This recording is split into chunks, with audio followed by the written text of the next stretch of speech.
Good day, this is Professor Will, CBMD PhD. Today is Sunday, February 14th, 2021. It is 4:26 and 22 seconds p.m. Eastern Standard Time. Today's research is on brain tumors, so let's hop to it here.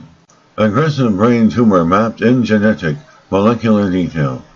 Glioblastoma study could lead to new treatments, including better immunotherapies. Date February 11, 2021. Source: Washington University School of Medicine. Summary: a new study has revealed a detailed map of the genes, proteins infiltrating cells and signaling pathways that play key roles in driving glioblastoma. The study of 99 tumors from patients is the largest and most detailed schematic of this deadly brain tumor. Glioblastoma is among the most aggressive and devastating of cancers. While rare compared with other cancers, it is the most common type of brain cancer.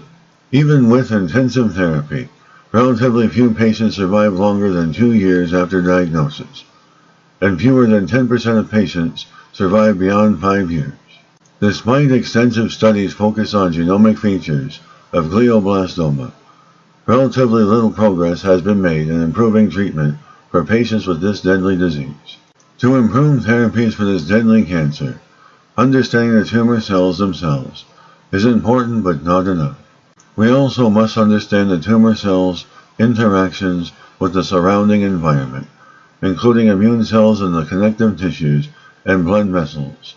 In our study, we performed high-resolution and high-depth analysis on 99 glioblastoma tumors, harnessing new technologies, including proteomics and metabolomics, and single-cell sequencing.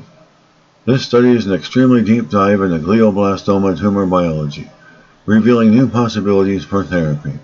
The study identified new activated proteins, particularly PTPN11 and PLCG1, that serve as signaling hubs driving tumor growth in some patients. Revealed in gene expression patterns involved in a process called epithelial to mesenchymal transition that is common in tumor formation.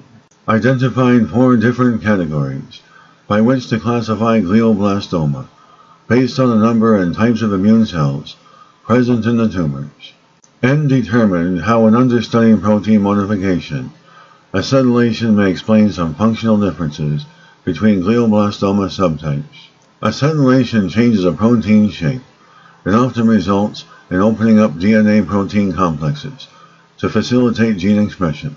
By adding protein acetylation to our study, we were able to complete the loop from patients to genes and gene expression, shedding light on important regulatory changes in glioblastoma. The most immediate implications for these findings are better design of clinical trials. For most clinical trials, researchers take all comers and give them the same treatment. Researchers are not designing trials in the most precise way because they have not fully understood the molecular differences between each patient's tumor. This leads us to call a treatment a failure when in fact it may be helping specific people. The new study demonstrates that individual tumors are likely to respond differently to targeted therapies. For example, the immune landscape of these tumors varied widely, fitting into 4 separate categories. Type 1 tumors contain high numbers of immune cells called macrophages, and a few T cells. Type 2 tumors have a moderate number of macrophages. Type 3 tumors include high numbers of T cells and a few macrophages. And type 4 tumors are what researchers call an immune desert, with few or no immune cells of any type. So, an immunotherapy that targets macrophages, for example, might work in patients with type 1 tumors, but not at all in patients with type 4. Still, a clinical trial that lumps all patients together may not show such a drug works at all, when averaged across all patients. What is especially appealing about this study is the clustering of glioblastoma into 4 groups based on immune subtypes that emerged by a combination of proteomic and genomic comprehensive analysis. This may open the door for effective responses to immune therapies. Immunotherapy clinical trials in glioblastoma have been negative so far, and the fact that there are 4 different immune subgroups may be one of the reasons behind that. We can't treat all glioblastoma tumors as one disease. Researchers measured all of the proteins in the tumor samples, as well as two specific modifications, called phosphorylation and acetylation, that affect biological functions such as cell signaling.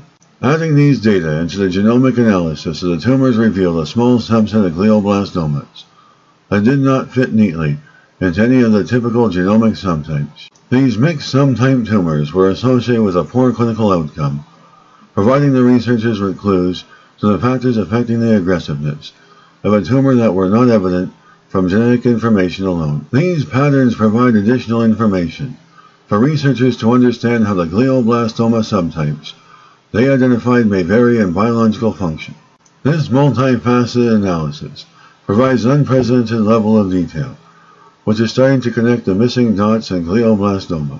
This paper is an example of the advances that can be made when there is deep collaboration between many experts across the country, who the National Cancer Institute has the ability to bring together. The researchers are conducting further studies to identify the best drugs to investigate in glioblastoma patients, depending on where their diseases fall on the new tumor map. Good day, this is Professor Will, CBMD PhD, on microbiology, bioinformatics, and pathophysiology. Well, hope you enjoyed listening. Until next time, have a great day.